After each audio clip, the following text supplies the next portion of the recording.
Salam damai dan sejahtera bagi kita semua. Pada video kali ini saya akan membacakan terjemahan bebas dari sebuah esai Uskup Agung Vigano yang dibuat sebagai respon atas homili Paus Fransiskus saat memperingati 60 tahun pembukaan Konsili Vatikan kedua.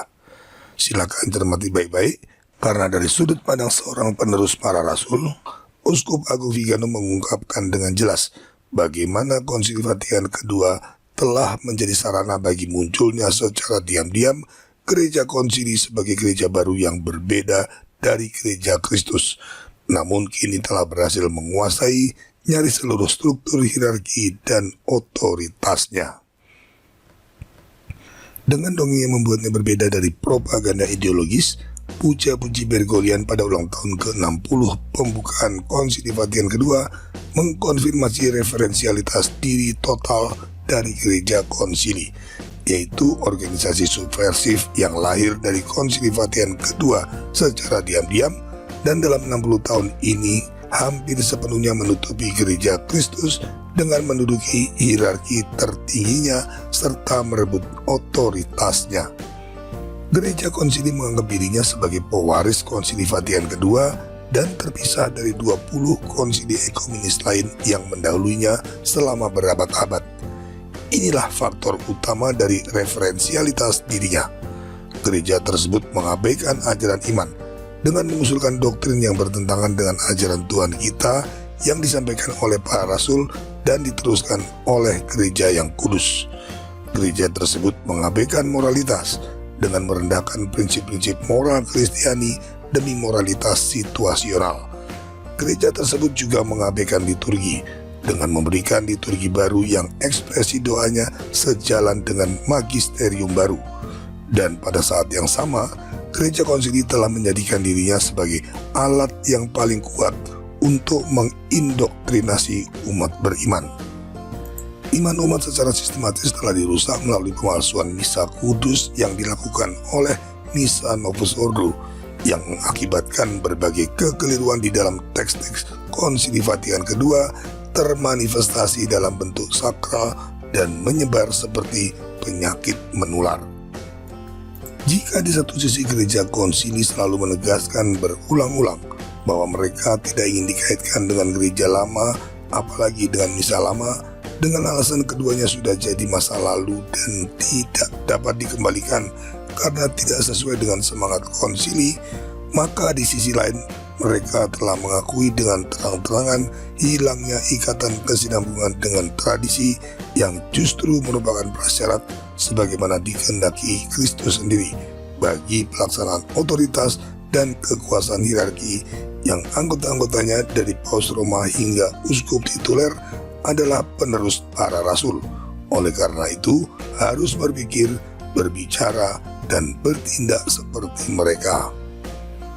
Perpisahan radikal dengan masa lalu ini yang dibangkitkan dalam nuansa gelap oleh orang yang gemar menciptakan istilah baru seperti backwardness atau kemunduran dan melontarkan celaan terhadap renda nenek jelas tidak terbatas pada bentuk-bentuk eksternal, tetapi justru pada substansi yang menjangkau dasar-dasar iman dan hukum alam dan menyebabkan subversi nyata terhadap lembaga gerejawi sehingga bertentangan dengan kehendak pendirinya yang ilahi.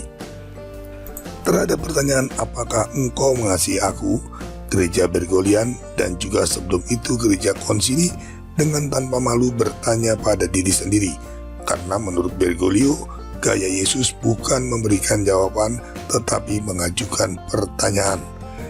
Jika kita menganggap serius kata-kata asal bunyi ini, lalu apa fungsi wahyu ilahi dan pelayanan Tuhan kita di bumi, pesan Injil, khotbah para rasul dan magisterium gereja, jika bukan untuk menjawab pertanyaan manusia berdosa yang haus akan firman Tuhan, yang perlu mengetahui kebenaran abadi dan mengetahui bagaimana menyelaraskan diri dengan kehendak Tuhan demi mencapai kebahagiaan di surga.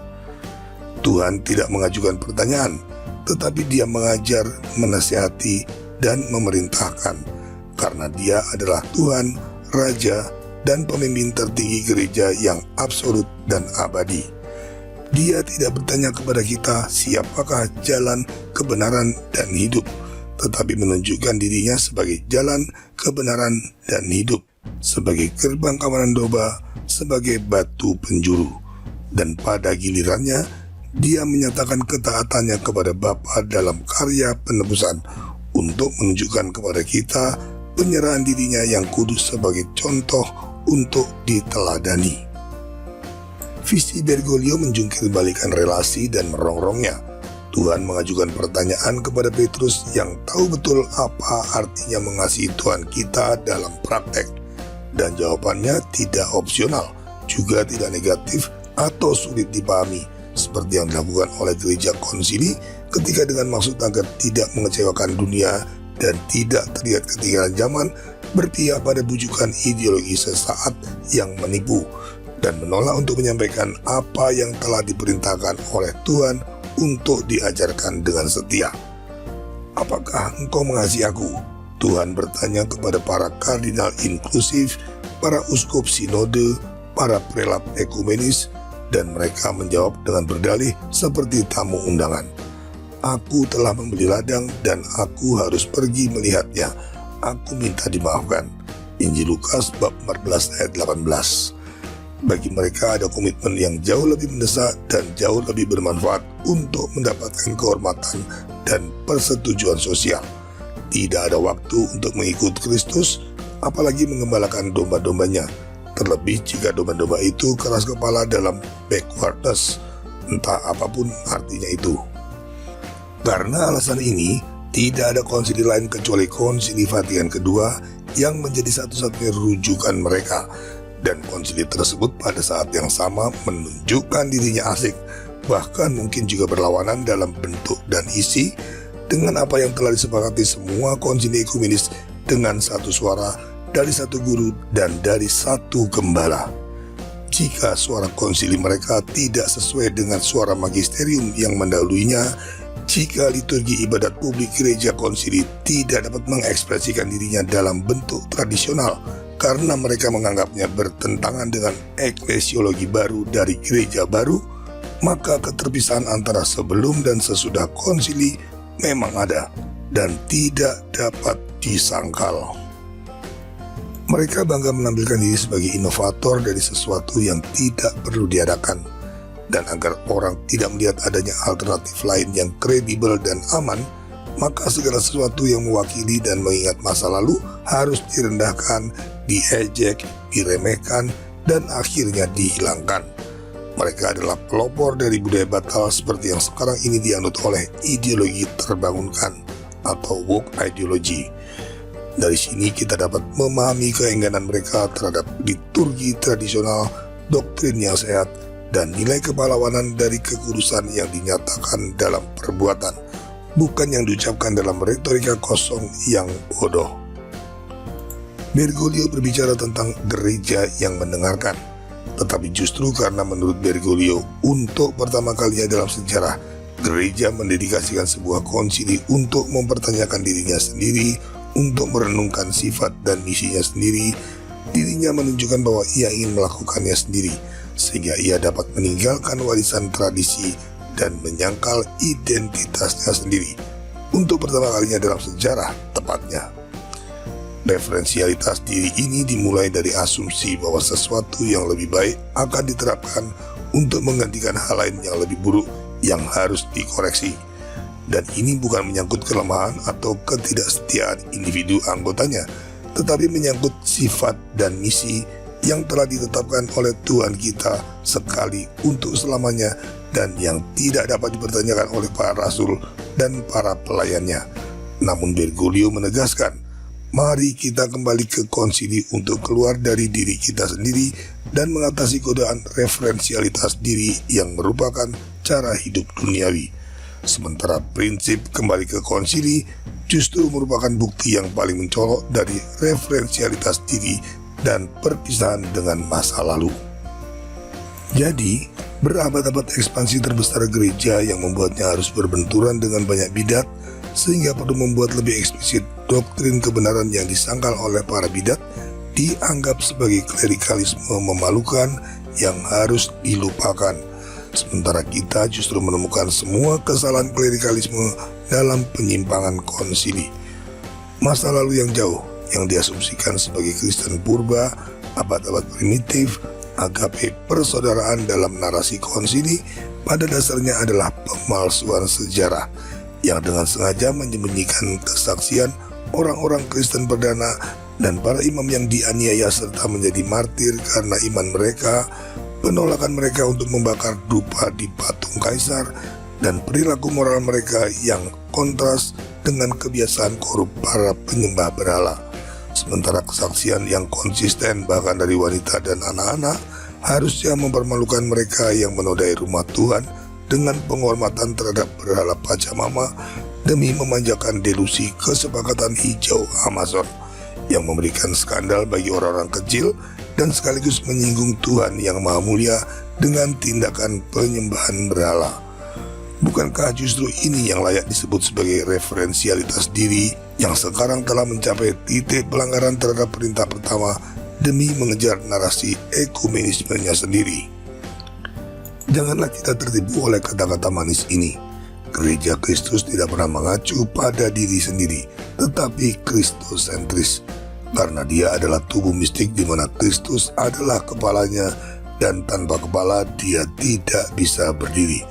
Sementara di sisi lain gereja versi duniawi yang kering dan tanpa cakrawala supranatural yang mendefinisikan dirinya sebagai gereja konsili justru adalah referensialitas diri yang niscaya.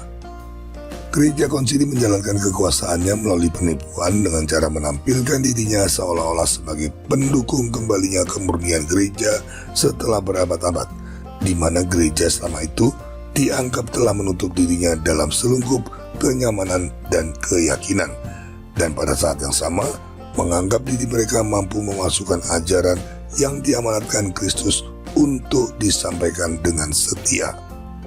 Kenyamanan macam apa yang dinikmati mempelai anak domba selama 2000 tahun sejarahnya jika kita melihat penganiayaan tanpa henti yang dideritanya, darah yang ditumpahkan oleh para martirnya, pertempuran yang dilancarkan melawannya oleh para bidat dan skismatis, dan komitmen para pelayannya untuk menyebarkan Injil serta moralitas Kristen.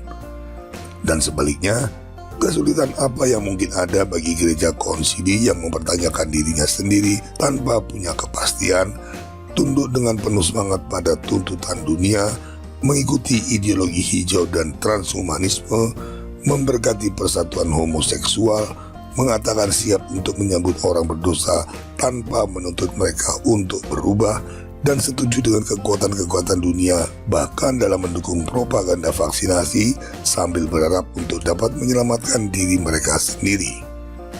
Ada sesuatu yang sangat egoistis khas kebanggaan Luciferian dalam mengklaim lebih baik daripada mereka yang mendahului kita, secara salah mencela mereka atas otoritarianisme, padahal orang yang berbicara adalah justru contoh pertama dengan tujuan yang bertentangan dengan keselamatan jiwa.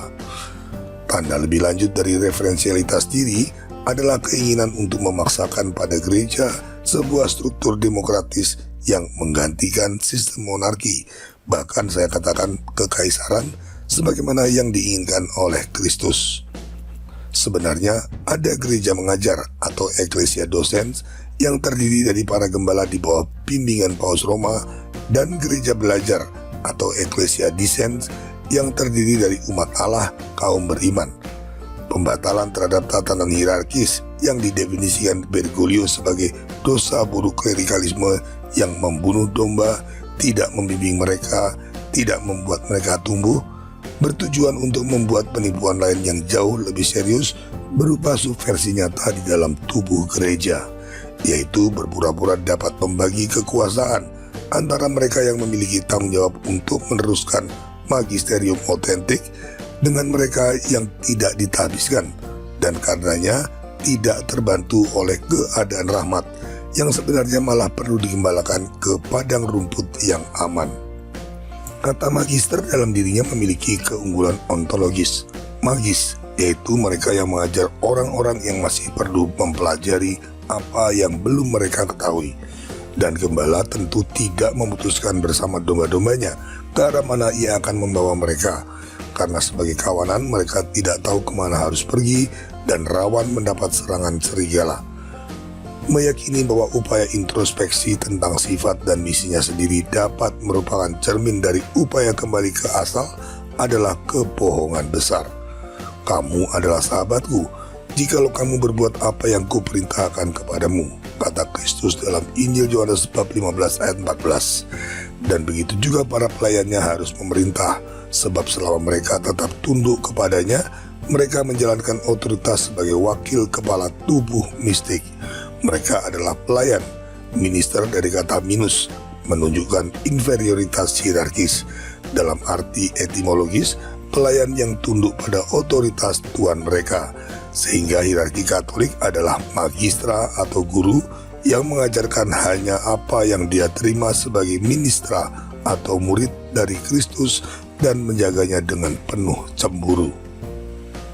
Kita memiliki konfirmasi adanya visi demokratis dan anti-hierarkis dari gereja konsili, terutama dalam liturginya, di mana peran imam selebran hampir ditolak demi imamat awam yang diteorikan oleh Lumen Gentium dan dimasukkan secara hitam dan putih dalam formulasi sesat artikel 7 Institutio Generalis dari Missa Montini atau Novus Ordo tahun 1969.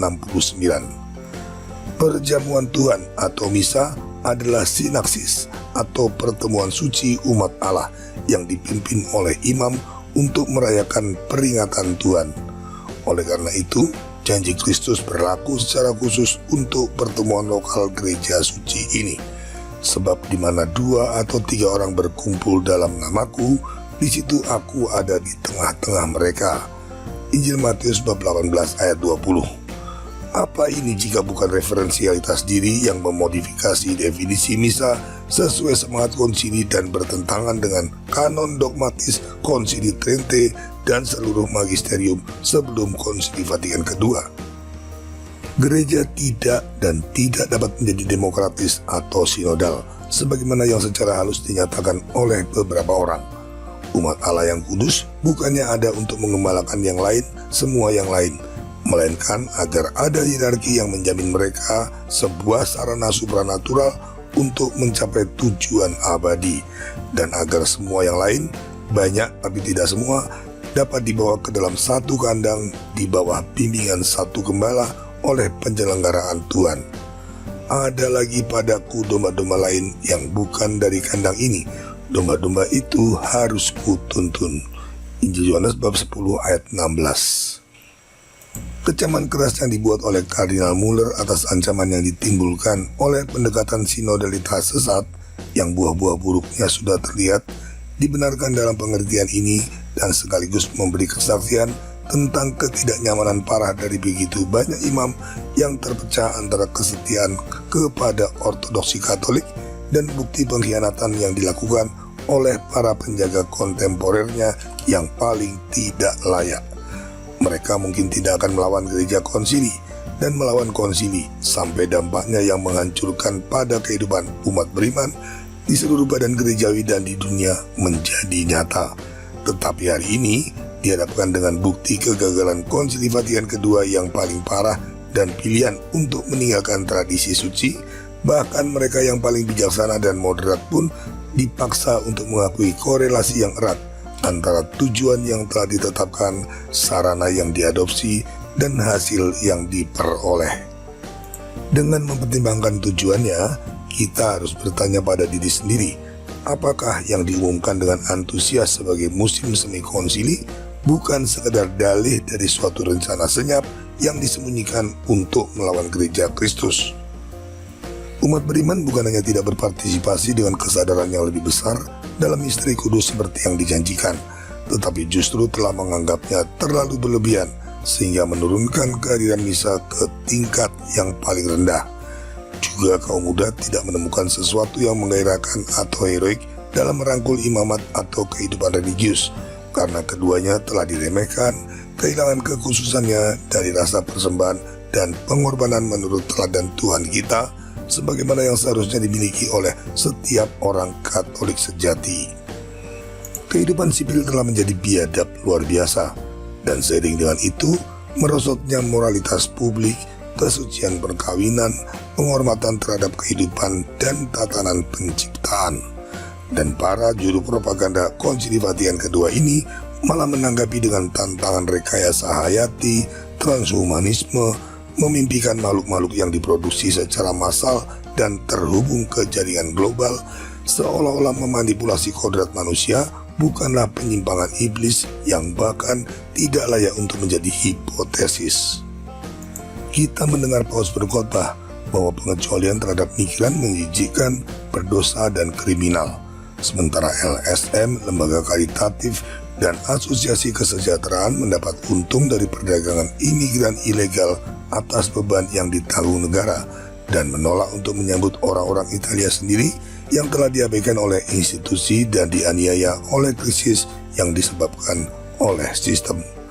Mereka mendesak negara-negara berdaulat untuk melucuti senjata dan membuat warga negara malu dengan identitas kebangsaan mereka, tetapi berteori tentang legalitas pengiriman senjata ke Ukraina kepada pemerintah yang menjadi boneka tatanan dunia baru yang dibiayai oleh badan-badan globalis dan organisasi-organisasi elit besar. Kesalahan teologis lain yang sangat serius dan merusak sifat sejati gereja terletak pada dasar-dasar yang bersifat sekuler dari eklesiologi konsiliar, tidak hanya berkaitan dengan visi lembaga dan perannya di dunia, tetapi juga karena telah memutuskan ikatan hierarki yang saling melengkapi antara otoritas spiritual gereja dan otoritas sipil negara, yang mana keduanya berasal dari ketuhanan Kristus. Tema ini yang tampaknya rumit dalam penanganan yang dangkal oleh para pakar Konsili Vatikan kedua, baru-baru ini merupakan subjek intervensi oleh Joseph Ratzinger yang saya rencanakan untuk dibahas dalam esai terpisah. Engkau yang mengasihi kami, kata Bergoglio dalam homilinya untuk mengenang Santo Yohanes ke-23. Bebaskan kami dari praduga kecukupan diri dan dari semangat kritik duniawi. Cegahlah kami dari penolakan untuk membangun persatuan. Engkau yang dengan penuh kasih memberi makan kami, pimpin kami keluar dari selungkup referensialitas diri. Engkau yang menginginkan agar kami menjadi satu kawanan, selamatkan kami dari bentuk-bentuk polarisasi dan isme yang merupakan hasil karya iblis. Ini adalah kata-kata paling lancang dan nyaris seperti mengejek.